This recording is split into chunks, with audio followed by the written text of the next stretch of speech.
সকাল আমার প্রিয় বন্ধুরা, কেমন আছো সবাই? রীতা লাইফস্টাইলের আরেকটি নতুন ব্লগে তোমাদের সবাইকে স্বাগত। আশা করি যে যেখান থেকে আমার এই ভিডিওটি দেখছো সবাই ভালো আছো এবং সুস্থ আছো, আর আমরাও বেশ ভালো আছি। তো বন্ধুরা, আজকে হচ্ছে শুক্রবার আর এখন বাজে 5:30। খুব সকালে কেন উঠেছি জানো তো? 5টার সময় উঠেছি, কিন্তু উপরে আসতে, দোতলায় আসতে আমার 5:30টাই বেজে গেছে। আর আজকে হচ্ছে দোতলাটা ডাস্ট ক্লিনিং করব, কারণ সকালে না করলে না পরে যখন রোদটা বেরিয়ে যায় তখন প্রচুর গরম হয় দোতলায়, আর ফ্যান অফ করে যদি কাজ করা হয় না প্রচুর গরম লাগে। তার জন্য ভেবেছি আজকে সকালে ঘুম থেকে উঠে আগে আমি অন্য কোনো কাজ না করে দোতলাটা ভালো করে পরিষ্কার করব। প্রতিদিনই পোছা হয়, পরিষ্কার করা হয়, কিন্তু আজকে যেভাবে করব এতটা সুন্দর করে করা হয় না। কারণ উপরের যে ফার্নিচারগুলো আছে সবগুলোতে না কেমন জানি আজকে একটু বেশি ধুলো ধুলো লাগছে।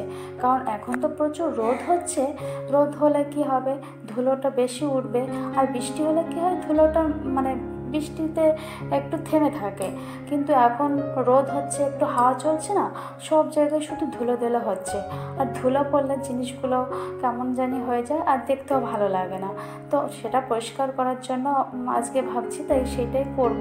কিন্তু এত রোদের তাপ, বাবা দোতলায় ঢোকাই যায় না, ঘুমানো তো যায়ই না, আর ঢুকতে গেলে পুরো ঘেমে যেতে হয়, আর তারপরে যদি পাখা বন্ধ থাকে কি বলবো বন্ধুরা। তার জন্য আমি ভেবেছি ঘুম থেকে উঠে আগে ওই কাজটা করে নেব, একটু তো ঠান্ডা থাকবে, প্লাস জানলা দরজা যদি খোলা থাকে একটু হাওয়াটাও আসবে, কিন্তু পাখা চালিয়ে তো ধুলোর কাজ করা যায় না, ধুলো পরিষ্কার করা যায় না। তার জন্য আমি সকালে উঠে আগে এই কাজটা করছি। তো দেখো বন্ধুরা, তোমাদের সঙ্গে কথা বলতে বলতে বেশ কিছু জিনিস আমার মোছামুছি হয়ে গেছে, আর এটা হচ্ছে দোতলায় যে দেওয়াল শোকেস ওইগুলোই মুছছি। আর প্রথমে শাশুড়ি ঘরের যে খাট ফার্নিচার ছিল শোকেস টোকেস ওগুলোই মোছা হয়েছে, আর এটা হচ্ছে ছেলের ঘর। তো ছেলের ঘরটাও আমি সুন্দর করে পরিষ্কার করে দিচ্ছি। আগেও টেবিলটা পরিষ্কার করেছি, খাটটাও পরিষ্কার করা হয়েছে, আর এখন এটা করছি। তো বন্ধুরা, আমার চ্যানেলটা যদি তোমাদের ভালো লাগে নিশ্চয়ই সাবস্ক্রাইব করে দিও, আর আমার ভিডিও দেখে যদি তোমাদের ভালো লাগে তবে একটা লাইক কমেন্ট করো, আর যারা অলরেডি কাজটি করেছো তাদেরকে আমার অসংখ্য ধন্যবাদ। তো দেখো বন্ধুরা, এই যে ডাইনিং টেবিলটা দেখছো না, এই ডাইনিং টেবিলের নিচে প্রচুর মশা মারা রয়েছে। কেন বলো তো? এখানে কালকে রাত্রে গুড নাইট জ্বালিয়ে রেখেছিলাম, কারণ জানলা দরজা খোলা থাকলে না দোতলায় মশা এসে ভরে যায়। তো গুড নাইটটা জ্বালিয়ে রাখার জন্য সকালে যখন আমি ঘরটা মোছামুছি বা ঝাড় দিচ্ছিলাম তখন দেখছি এক জায়গায় না প্রচুর মশা মরে রয়েছে। তো ওখানেই সেটা দেখলাম। তো একটা ব্যাপার হচ্ছে কি, টিভিটা এতটা উপরে লাগানো হয়েছে আমি হাতে পাই না, প্লাস মুছতেও পারলাম না। আর বাদবাকি সব কাজগুলো হয়ে গেছে, পরিষ্কার করতে পেরেছি, সব নিচে হাতের কাছেই ছিল, যার জন্য এটা মোছামুছি করতে পেরেছি। আর এদিকে আমার ঘরটাও ঝাড় দেওয়া হয়ে গেছে, আর ছেলে হচ্ছে 7টা নাগাদ পড়তে যাবে, তো তার আগে আমার এই উপরের কাজটা কমপ্লিট করতে হবে, কারণ 7টার আগে নিচে যে ওকে ডেকে তুলবো, তারপরে ও পড়তে যাবে, তারপরে আমি নিচের কাজ করবো। নিচের আমার কোনো কাজই এখনও করা হয়নি, নিচের কাজ।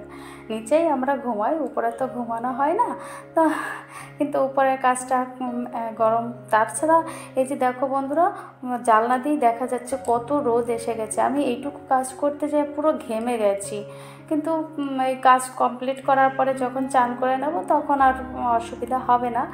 তার জন্য দেখলাম আগে এই কাজটাই করে নিই। আর রান্নাবান্না বাদ দিয়ে এই কাজে হাত দিয়েছি, তো তাড়া রয়েছে কখন রান্না করব। তো ঘরটা ঝাড় দেওয়া প্রায় কমপ্লিটের দিকে, ঝাড় দেওয়া হয়ে গেলে মুছেও নেব। আর এখন বেশি বাজিনি, ও 6টা নাগাদ, 6টা মতো বেজে গেছে। তো 7টা যেহেতু ছেলের পড়া, ওই জন্য এখনও ডাকছি না যে আর একটু ঘুমিয়ে থাকুক, কারণ ঘুম থেকে উঠেই বিরক্ত বোধ করে, বলে মা ঘুম হচ্ছে না, তুমি কেন আগে আমাকে ডেকে দিলে। ওর জন্য আমি আর এখন ডাকছি না। তো এদিকে শাশুড়ি মাও আবার স্টেশনে গেল, বলছে বৌমা একটু কিছু আম কিনে নিয়ে আসি, কারণ একটা আম শক্ত দেওয়া হচ্ছে তো প্রতিদিন ওখানে আম গুলিয়ে গুলিয়ে দেওয়া হয়। আর রোদ হচ্ছে যেহেতু, আর এখন শুনছি কিছুদিন বাদে মানে কি রবিবার না সোমবারে একটা ঝড় আসছে, তো ঝড় আসলে আবার কয়দিন বৃষ্টি হবে কি রোদ উঠবে না, এরকম হয়তো ব্যাপার হতে পারে, তখন আবার অসুবিধা হবে। তার জন্য বলছে এখন রোদ হয়েছে কিছুদিন একটু আম গুলিয়ে দিই, তো রোদে থাকতে থাকতে শুকিয়ে গেলে জিনিসটাও ভালো হবে। দেখো বন্ধুরা, আমার ঘরটাও মোছা হয়ে গেল। আর ঘর মোছা হয়ে যাওয়ার পরে আমি নিচে ছেলেকে তুলবো। এই দেখো ঘরের মধ্যে কত রোদ চলে এসছে, কিন্তু আমার ছেলে এখনও ঘুমিয়ে রয়েছে। আর আমার টিনা সোনাও ঘুমিয়ে রয়েছে, ও ডাকছে না কিন্তু খাঁচার মধ্যে উঠে ঘোরাঘুরি করছে। তো আমি ছেলেকে ডাকলাম, তো ছেলে তো এদিক পাশ ওপাশ করছে, উঠছে না। আর এদিকে আমি আমার টিনা সোনাকে তো তুলে দিলাম, তারপরে টিনা সোনাকে খাবারও দেবো। আর টিনা সোনাকে তুলে দিয়ে ছেলেকেও ডাকছি, তা উঠিনি। আর এদিকে আমি ঘরটাও ঝাড় দিয়ে ফেলছি, মানে যত তাড়াতাড়ি করা যায়, তারপরে তো আবার রান্না বসাতে হবে। তো বন্ধুরা, ঘরটা তো আমার ঝাড় দেওয়া হয়ে গেল, আর ছেলেও আমার উঠে পড়েছে, ও যাবে এখন টিউশনিতে। তো আমি একটু গাটা ধুয়ে আসলাম, কারণ প্রচুর গরম লেগে ঘেমে গেছিলাম, তো চান আর করা হয়নি, গাটা ধুয়ে এই যে জামা কাপড় চেঞ্জ করে আসলাম। আর এই যে একটু পাখা নিচে বসেছি, এখন একটু শান্তি মনে হচ্ছে। তো আমি একটু ওষুধ খাচ্ছি, এই থাইরয়েডের ওষুধ। তো ছেলে বলছে মা তুমি রোজ দিনে কী খাও? তা ও জানে না আমি কী খাই তার জন্য ওকে দেখাচ্ছি যে দেখ আমি কী খাই। তারপরে বেশ কিছু সময় আমি একটু পাখার নিচে বসে তারপরে আমি জামা কাপড় নাড়তে চলে আসছি উপরেও প্রচুর রোদ এসেছে, কিন্তু শেডের নিচে জামা কাপড় নাড়ছি তো ওখানে একটু রোদটা কম আছে। আর এই যে আমার শখের ফুল গাছগুলো, ওদের রোদের জন্য মানে মাটিতে জল আছে, কিন্তু উপরটা একটু জল দিয়ে ভিজিয়ে দিয়ে যাচ্ছি, কারণ সারাদিন তো রোদের মধ্যেই থাকবে, তাই একটু জলও দিয়ে যাচ্ছি ওদেরকে, যেহেতু উপরে এখন এসেছি। আর বেশ একটু দেরি হয়ে গেল। তারপরে নিচে যে এই যে একটু টিফিন করছি, ছেলের একটু ঠান্ডা লেগেছে তো মুখে রুচি নেই, তো বলছে মা আমার না এখন খিদে পেয়েছে কিন্তু ভাত খাবো না। তো ঠিক আছে তাহলে কি করা যায়, এই যে ডিম টোস্ট করে দিয়েছি, শ্বশুর শাশুড়িকেও দিয়েছি দুজনকে।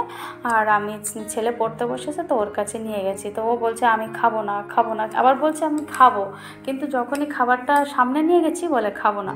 তারপর আমি খাওয়াতে যাচ্ছি আর বারবার বলছে খাবো না, মানে বিরক্ত হচ্ছে, খেতেই চাচ্ছে না।